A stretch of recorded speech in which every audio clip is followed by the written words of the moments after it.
Agora de hoje é uma edição um pouco diferente. Quem é a apresentadora é a Tainá Freitas, minha para aqui na Startse.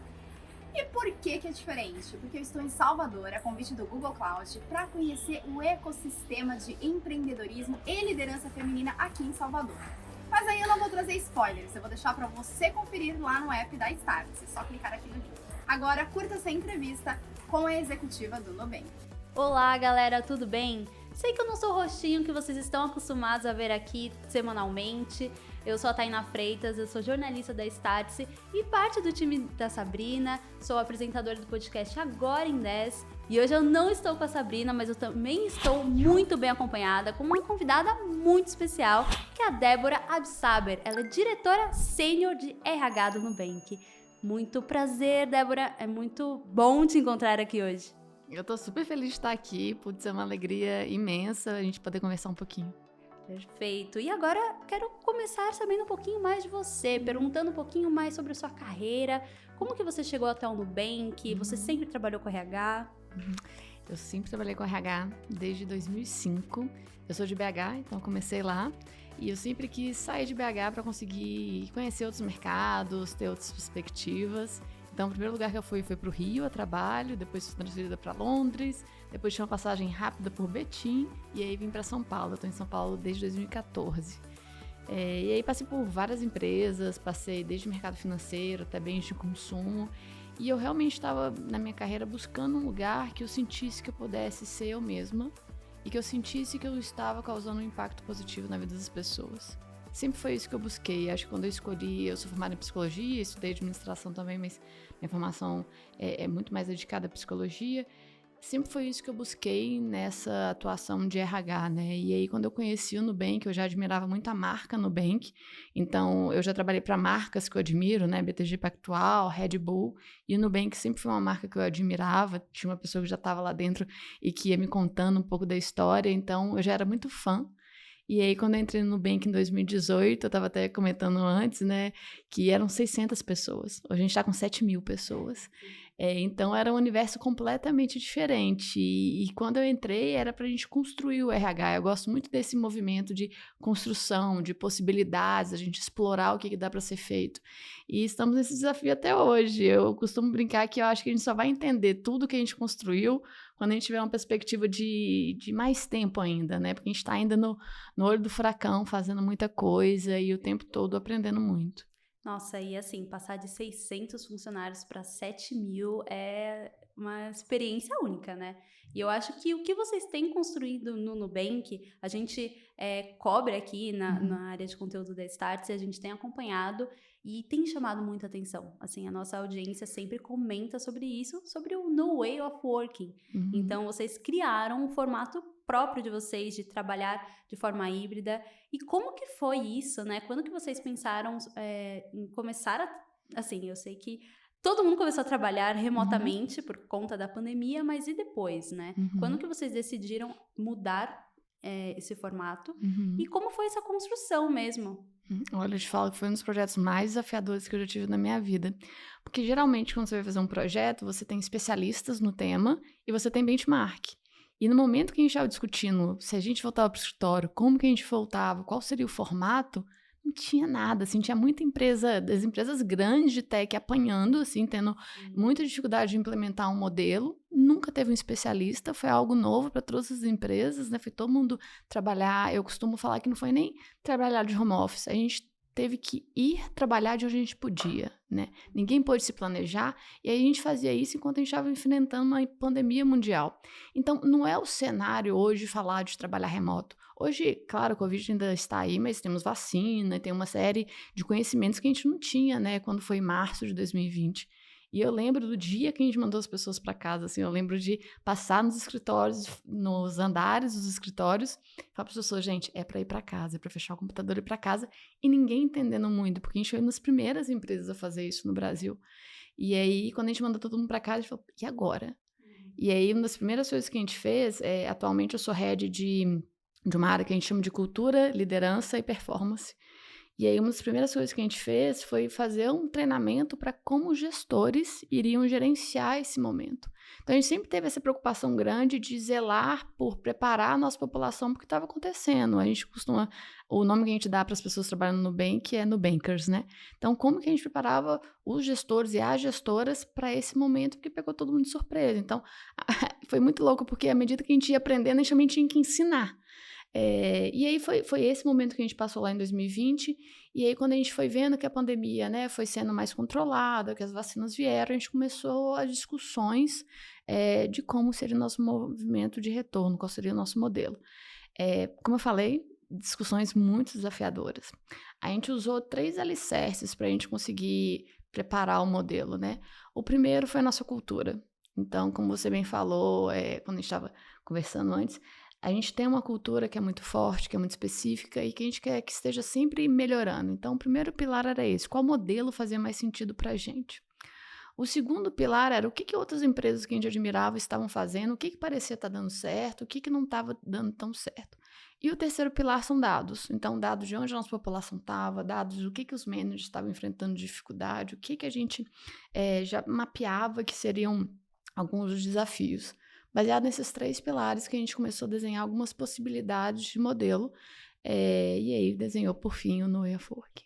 Perfeito. E quais são os pilares do No Way of Working, né? Para quem ainda não viu como funciona, como que é o trabalho híbrido do Nubank hoje? Hoje o trabalho híbrido do Nubank é uma visita a cada 8 semanas, o que dá em média uma visita a cada 2 meses no escritório. É uma visita que ela é feita com seu time. Então, eu, por exemplo, trabalho no time de People and Culture, que é como a gente chama o RH lá. Então, eu vou junto com o meu time. Mas se eu quiser ir numa frequência maior, eu posso ir também. Ou se por acaso, na semana que meu time está indo, eu tenho qualquer empecilho que me faz ter dificuldade de ir, eu posso não ir. A gente só pede para alinhar com o gestor, para o gestor ou a gestora não ficarem contando se você vai estar lá e você não vai estar lá, e está tudo certo. Então, esse é o modelo, a gente fala que é o baseline, né? Essa é a parte básica do modelo. O que tem acima disso? São frequências adicionais, então de vez em quando eu tenho um time grande, então às vezes eu e as pessoas que reportam para mim, a gente conversa, fala, vamos para o escritório para a gente discutir esse tema? Vamos, a gente vai para o escritório, e aí tem gente que conecta e não vai para o escritório e tá tudo certo também, então o formato híbrido realmente funciona. A gente tem, quando a gente fez esse estudo para desenhar o modelo, a gente entendeu que assim como a gente estuda os nossos clientes, e como eu estava te falando, o Nubank é muito apaixonado pelos clientes, a gente também estudou os Nubankers e as Nubankers, para entender quais seriam as populações, quando a gente fala de segmentação de cliente, quais seriam as segmentações que a gente tinha internamente. Então, a gente teve uma preocupação grande com acessibilidade. Para você ter uma ideia, a gente contratou, quando a gente foi, em março de 2020, quando a gente foi para casa, de lá para cá, a gente contratou 80% do Nubank. Então, 80% do Nubank nunca tinha ido no escritório.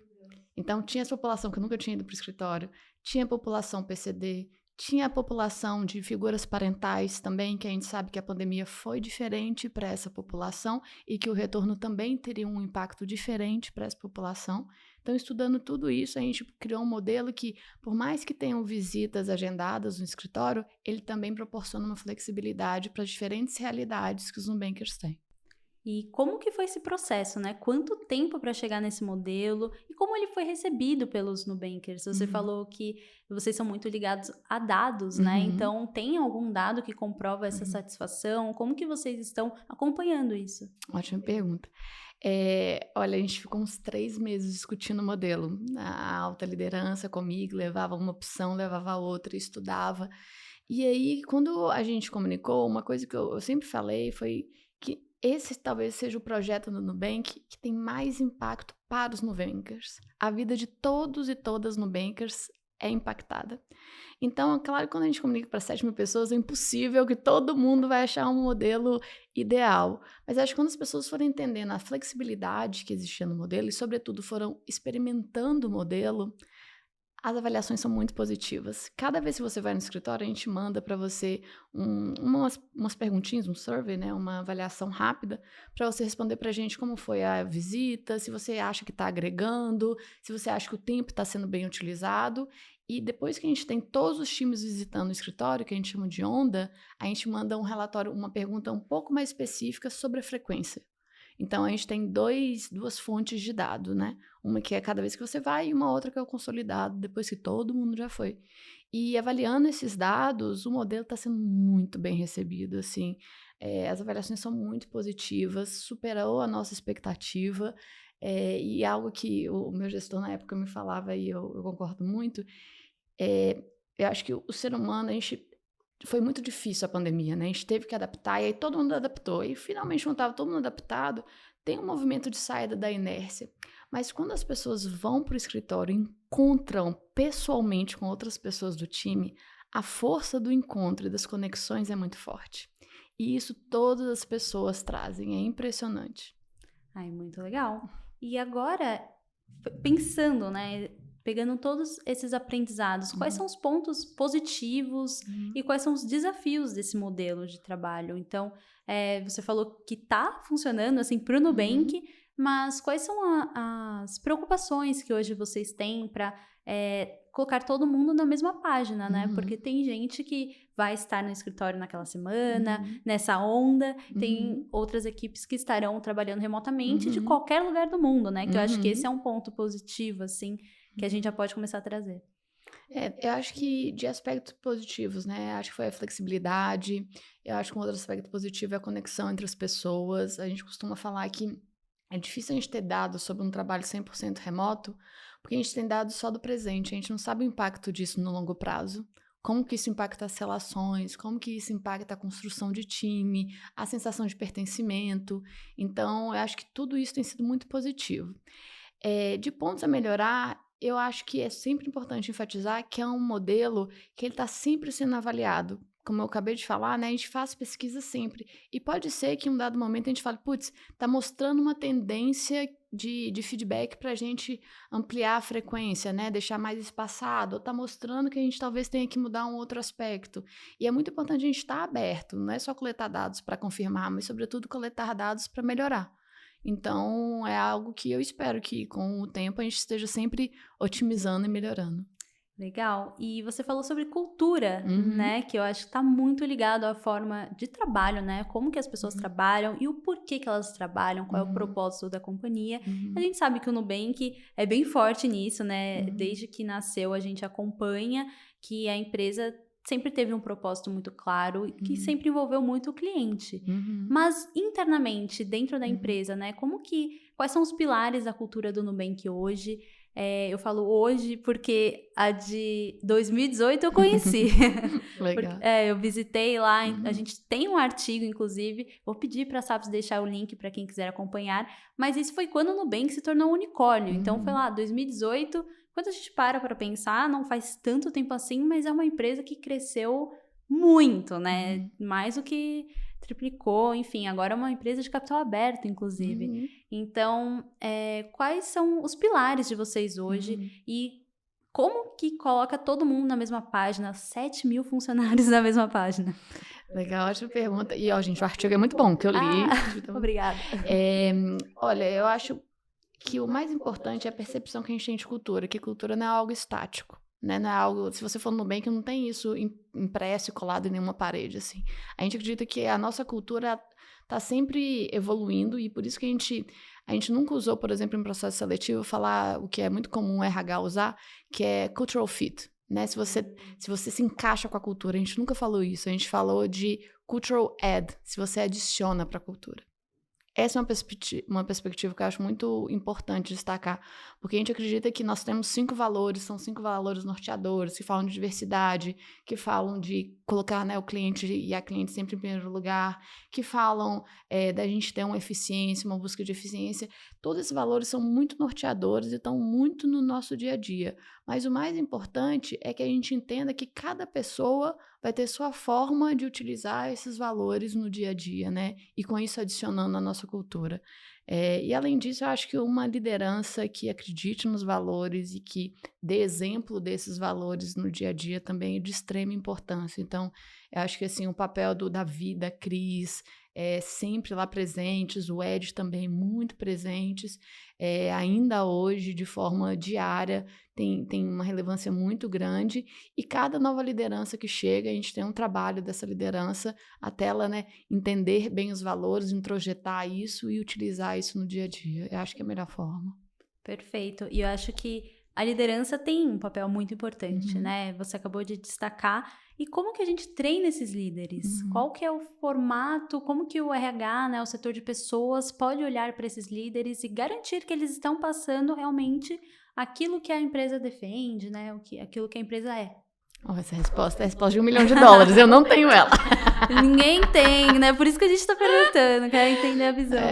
Putz, eu não tenho, porque eu acho que, de novo, eu acho que vai variar muito de empresa para empresa, porque tem um componente cultural que é muito importante no desenvolvimento de gestão, de liderança. Acho que tem um componente de contexto, que é muito importante, né? Então, a gente está num contexto que a gente vê que está um contexto desafiador de mercado externo. Então, como que a liderança se comporta frente a isso? Assim como a gente teve durante a pandemia, como que a liderança ia se comportar diante disso? E acho que existe um terceiro componente, que é como que você entende que é desenvolvimento, né? Então, eu sempre falo que às vezes a gente tem muita a impressão de que desenvolvimento é só eu dentro de uma sala de aula aprendendo. E no Nubank eu estou tentando cada vez mais falar que, gente, desenvolvimento é no dia a dia. Nada ensina mais que o dia a dia. E o dia a dia de uma empresa que foi, né, como a gente falou, de 600 a 7.000 pessoas em tão pouco tempo, então o tempo que eu estou lá em 4 anos, é um dia a dia muito rico. Então, utilizar as possibilidades do dia a dia para coletar, pedir feedback, dar feedback, para mim é a forma mais rica que a liderança tem de se autodesenvolver.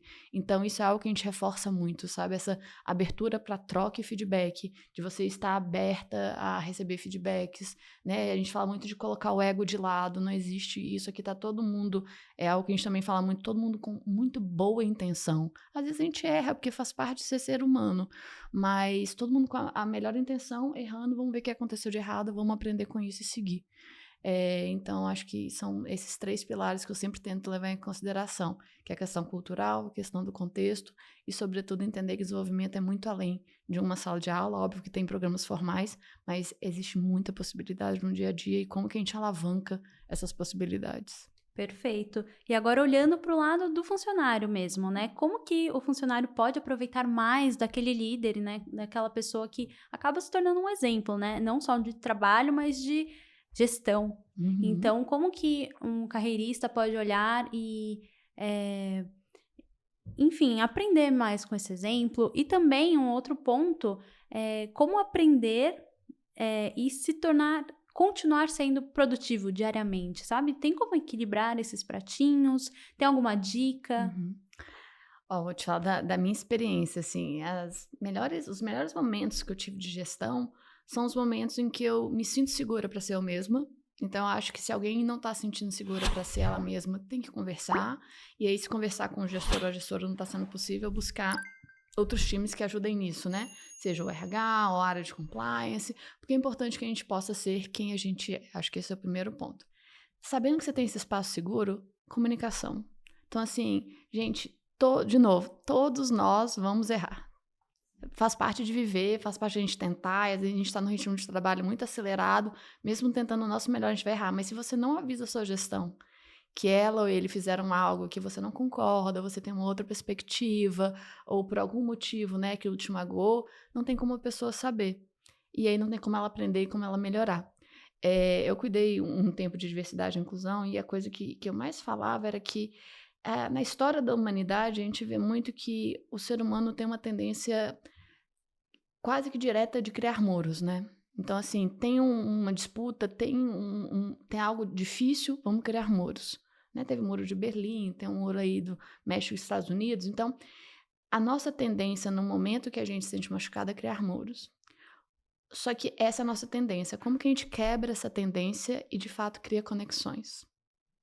Essa é a maior riqueza. Eu acho que conectando, né, o No Way of Working com o Nubank, com tudo, eu acho que o ponto de conexão é esse, assim, como que a gente derruba muros e cria pontes. Então, no momento que alguém faz uma gestão, né, tem um comportamento, tem uma perspectiva divergente da sua, vamos trocar, vamos conversar. Uma primeira conversa não foi boa, vamos ter uma outra, né? Mas o gestor não tem tempo. Tá bom, então quando vai ter o momento, vamos buscar esse momento para a gente poder conversar sobre isso. Eu acho que esse é o maior desafio do dia a dia. Eu acho que a nossa tendência, óbvio, quando a gente se machuca, é recuar. E como que a gente quebra essa tendência e vai em frente e vai construindo.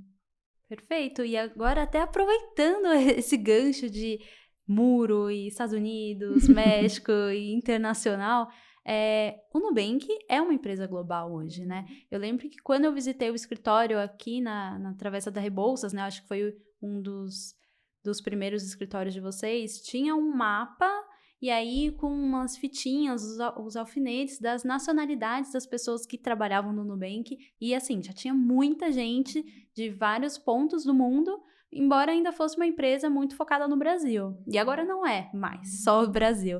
Então, como manter todo mundo na mesma página, sabendo que essas pessoas são diferentes, que foram criadas em ecossistemas diferentes, com outras maneiras, né? E até o fuso horário, desde a parte mais prática até a parte mais... É muito legal você falar isso, porque hoje a gente tem 49 nacionalidades no Nubank. É muita nacionalidade. E a gente agora tem um mapa, né? Agora o mapa tá digital, depois você vai lá pra você ver. Bem legal. E eu acho que a primeira premissa é a gente aceitar que nós temos culturas diferentes, né? Culturas, quando a gente fala locais diferentes convivendo. E entender também que o momento do negócio também é diferente nos diferentes locais, né? Então, o Nubank no Brasil surgiu aí tem 9 anos. Quando a gente vai para a Colômbia, ele ainda é novo, né? Quando a gente vai para o México, também é mais novo. Então, os momentos do negócio também são diferentes. E entender quais são os impactos que isso tem, quais são os momentos a gente implementar algumas ações lá e quais são os momentos a gente não implementar. Então, por exemplo, tem algumas políticas de RH, alguns processos que no Brasil precisam ser mais robustos porque a gente está com um tamanho maior, mas que ainda não é o momento de chegar na Colômbia, senão a gente vai deixar o negócio deles muito rígido quando ainda não precisa ser. Que a gente precisa que eles tenham uma fluidez, porque eles ainda são um negócio menor do que o Brasil. Então, eu acho que todas essas possibilidades e adequações que a gente faz de negócio são muito importantes e elas vão continuar. Cada vez mais a gente discute essa nossa abordagem, nosso modelo operacional de forma global e a questão cultural sempre vem. E eu acho que ela vem com a gente entendendo que talvez essa seja a nossa maior fortaleza, as riquezas locais. Né? E acho que o que a gente tenta sempre é alavancar ao máximo essas riquezas. Perfeito. Eu acho que essa questão cultural é muito importante, sim. Assim, a gente aqui na Startse tem um pezinho no Vale do Silício, tem um pezinho em Israel, tem um pezinho em vários ecossistemas do mundo, assim.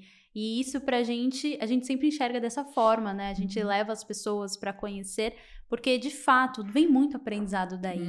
E não tem como montar um time na Colômbia para entregar o produto para as pessoas ali, sendo que sem conhecer realmente, né? Exato. Mesmo que os desafios sejam parecidos, quando a gente olha para a América Latina, é diferente. É como se comunicar, como que as pessoas vão receber. Então, eu acho que isso, de fato, muda completamente. E agora, um outro ponto que agora eu quero falar um pouquinho mais sobre você, Débora. Eu vi, assim, conheci a Débora pessoalmente. Talvez vocês que estejam vendo na câmera talvez não percebam, mas a Débora é uma executiva que está grávida. Sim. E aí, essa agora outra pergunta de $1 milhão, né? Porque, embora as empresas estejam... Isso, né? É algo natural da vida das pessoas, das mulheres, das famílias. Muitas empresas ainda não sabem, né? Lidar com isso e até mesmo as startups. Então, como tem sido para você a sua experiência de ser uma executiva, ter uma carreira super estabelecida e, ao mesmo tempo, estar se tornando mãe, estar construindo a própria família? Eu vou até desafiar nessa pergunta, porque eu não acho que minha carreira está estabelecida, não. Todo mundo fala isso, mas só para explicar o conceito, é porque eu acho que a nossa carreira está em constante evolução, né? Então, eu sempre falo, putz, hoje eu estou nesse cargo, mas a gente nunca sabe como vai ser. Tem sido um desafio ser gestante e trabalhar todos os dias. Eu acho que duas coisas que eu estou aprendendo muito fortes. Uma é que a gestação é muito diferente de mulher para mulher. É muito. E eu acho que se fala muito pouco disso. É muito louco. E o segundo aspecto é que É muito difícil.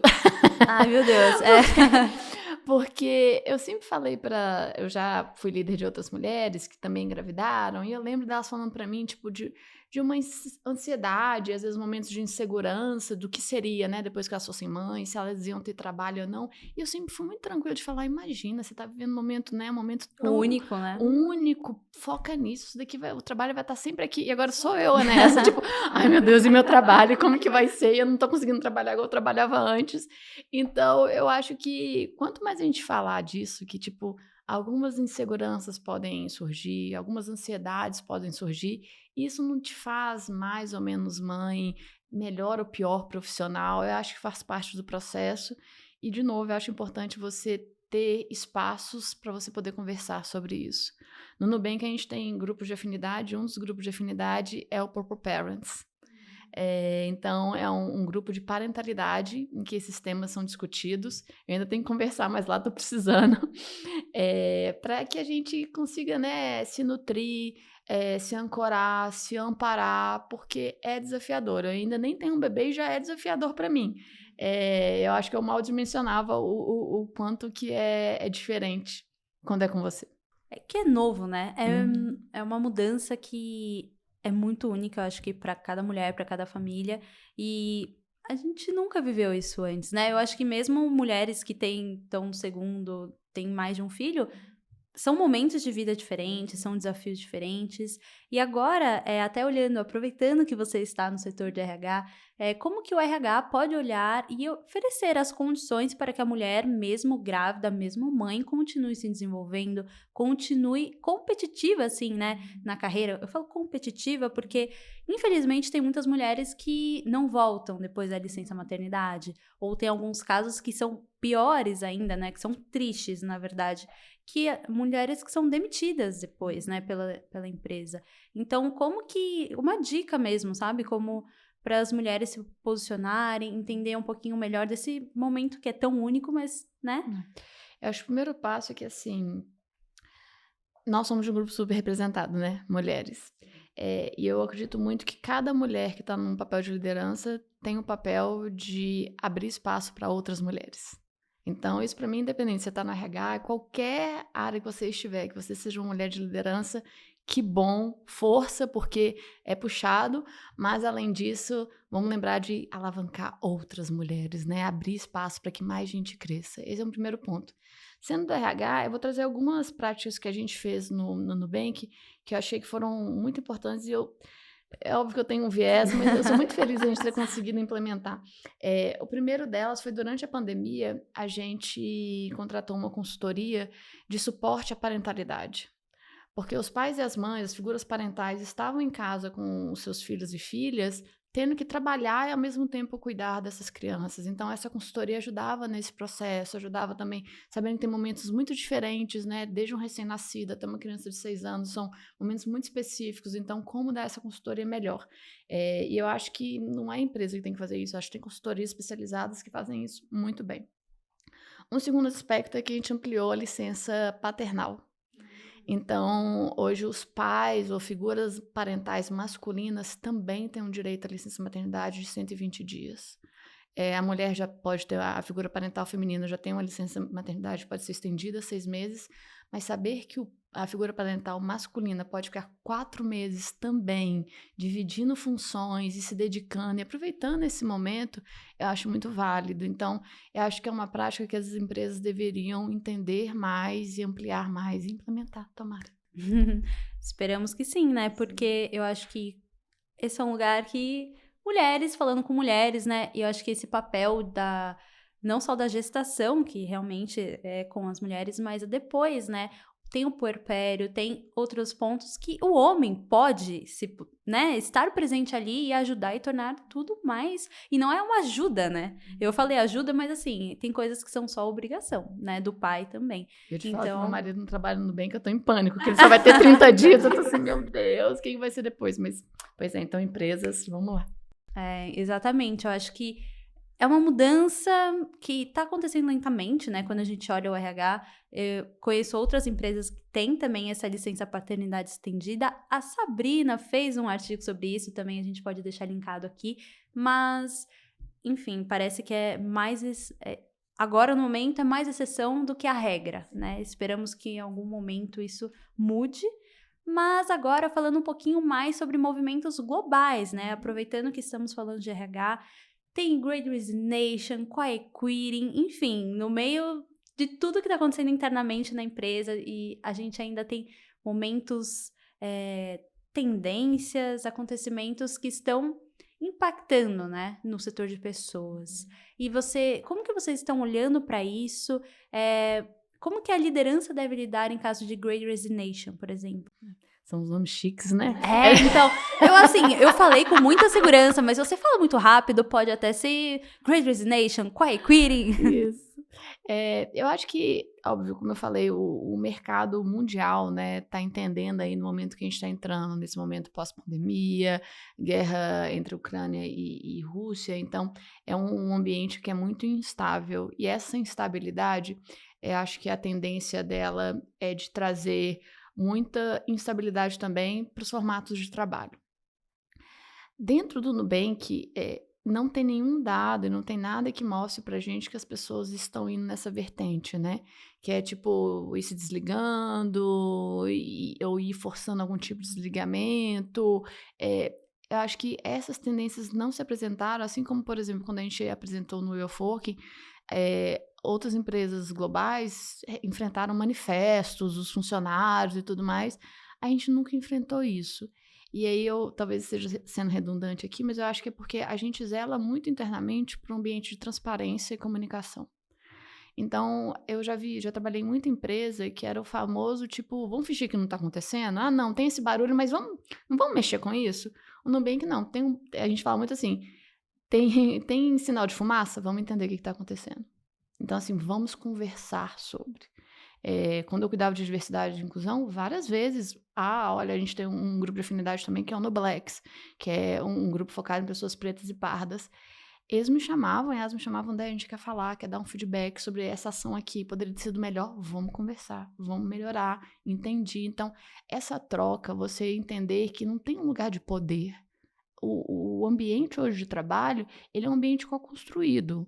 Existem as áreas que são especialistas, que estão mais profundas nos temas, né? Então, isso com certeza tem.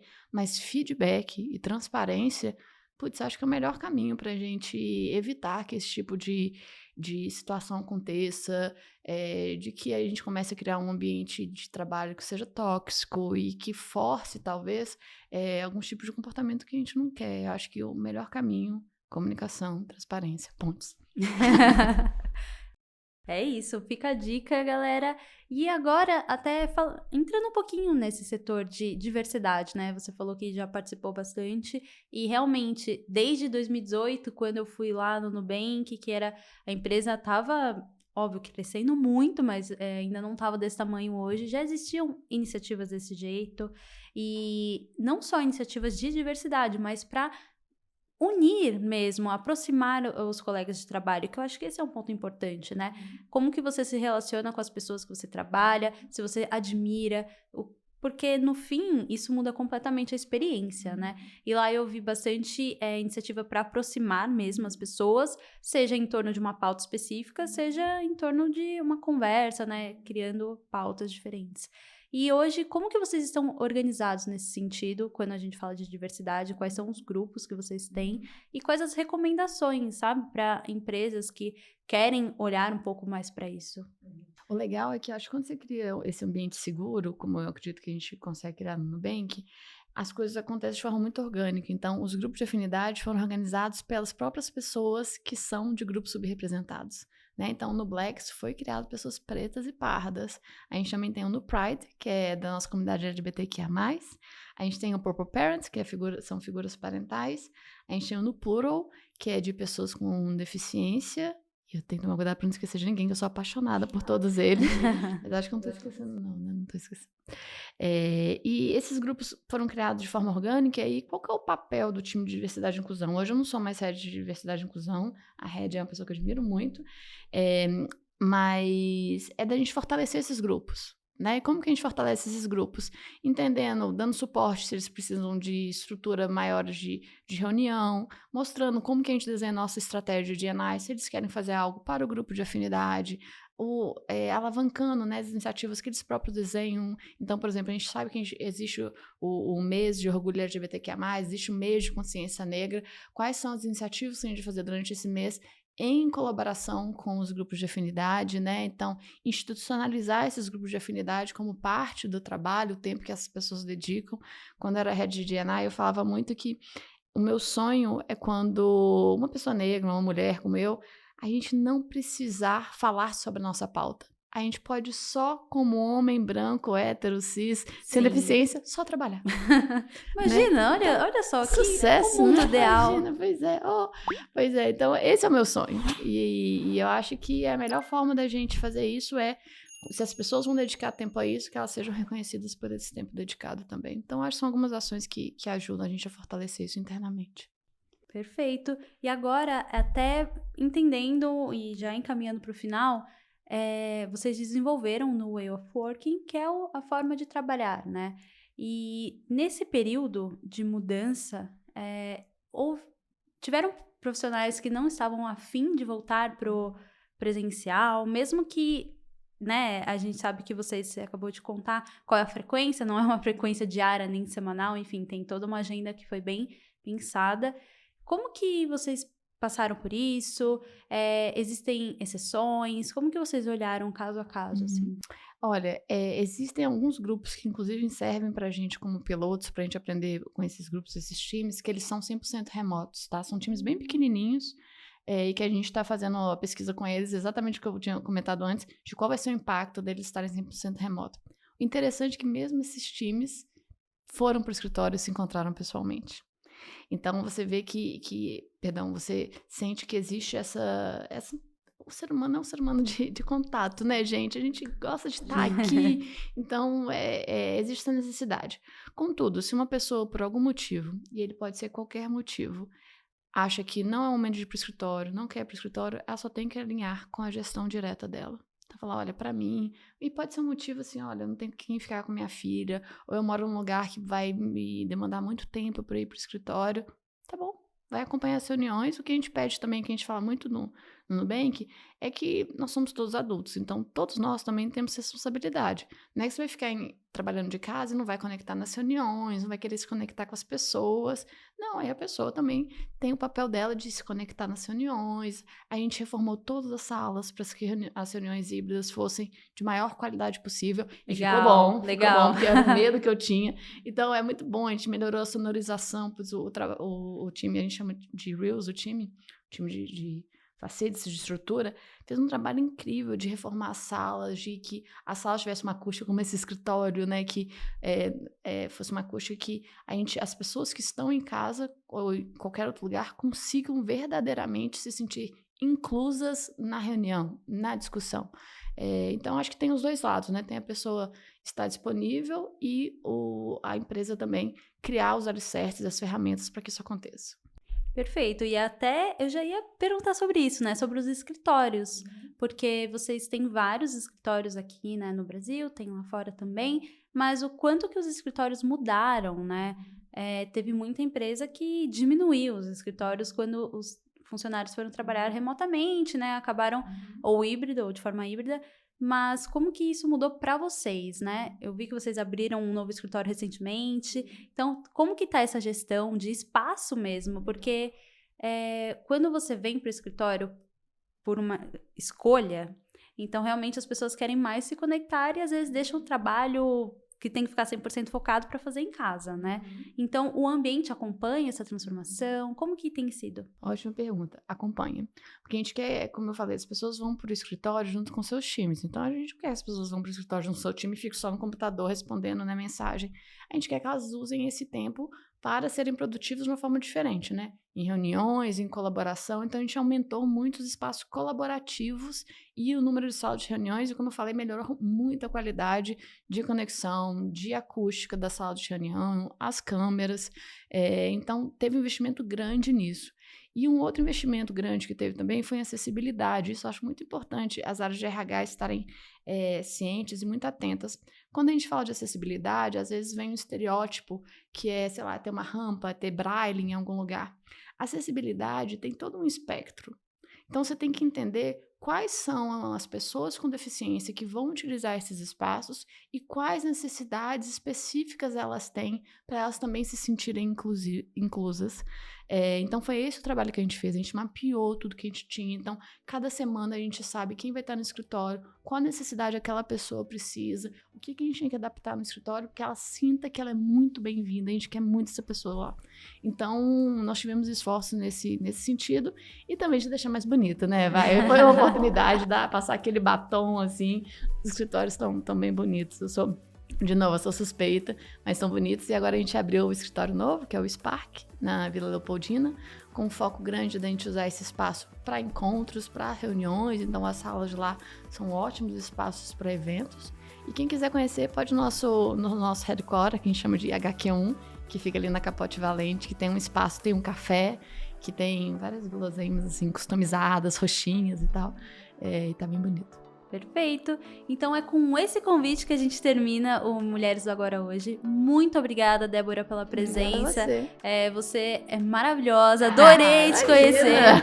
E muito obrigada por abrir realmente, né, os bastidores do que tá rolando lá no Nubank, que é uma empresa que a gente admira muito aqui no Startse. E principalmente, o que acho que é ainda mais importante, dar o seu relato, sabe, como mulher, enfim, das questões que você tá vivendo hoje. E espero que o mercado abra os olhos para, enfim, mudar um pouquinho esses costumes, né? E muito obrigada. Obrigada a você, excelentes perguntas, foi uma delícia estar aqui. Eu admiro muito o Startse, muito legal. Obrigada. Este é o último videocast de 2022. Em 2023 tem muito mais novidades. Aguardem!